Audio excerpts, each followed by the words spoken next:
वसई तालुक्यातील नानासाहेब कोळेकर म्हणून आपले साथी आहेत, मित्र आहेत.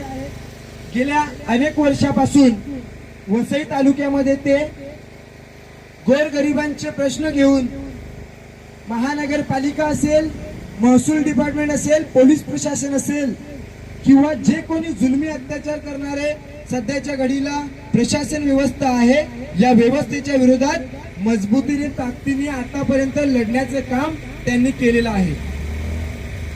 मात्र लाल बावट्याच्या आंदोलनाला आणि कार्यपद्धतीला बघून त्यांनी आज आपल्या ह्या लाल बावटा आणि DYO नावाची डेमोक्रॅटिक युथ ऑर्गनायझेशन जी आपली संघटना आहे, लोकशाही युवा संघटना, त्या संघटनेत आणि पक्षात प्रवेश घेण्यासाठी त्यांनी इच्छुकता दाखवलेली आहे. आणि सर्वांनी एकदा जोरदार टाळ्या वाजवून त्यांचं आपल्या पक्षामध्ये स्वागत करूया. कॉम्रेड अनिरुद्ध मेहर आहेत, त्यांनी त्यांचा आपल्या पक्षामध्ये प्रवेश करून घ्यायचा आहे.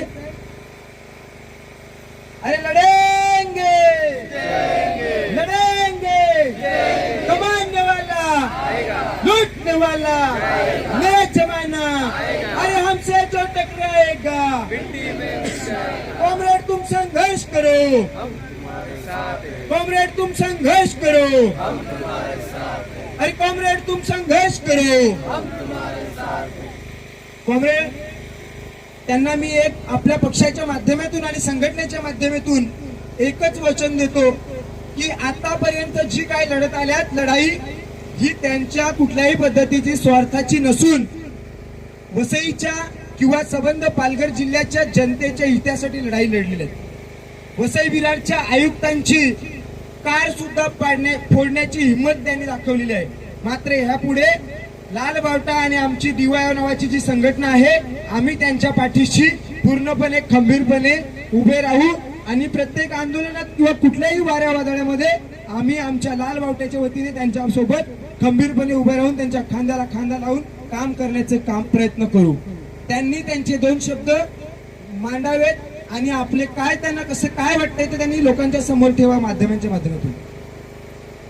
सर्वांना लाल सलाम. सर्वात आधी हा झेंडा तुम्ही हातात घेतला, आपण पक्षाचे कुठले झेंडे बघितले तर पाईप असतो, पाईप, पण या झेंड्यामध्ये झाडाचं लाकूड आहे, फांदी आहे, म्हणजे हे सांगतंय की आपण किती ग्राउंड लेवल मधून वर आलोय. आणि दुसरी गोष्ट अशी की या पक्षामध्ये किंवा या संघटनेमध्ये कुठल्याही प्रकारचे मोठे नेते नाहीयेत, कुठलेही प्रस्थापित नेते नाहीत किंवा श्रीमंत नेते नाहीत. आपल्यासारखेच गोरगरीब आणि संघर्ष करणारी मुले आहेत आणि संघर्ष करणारे नेते आहेत.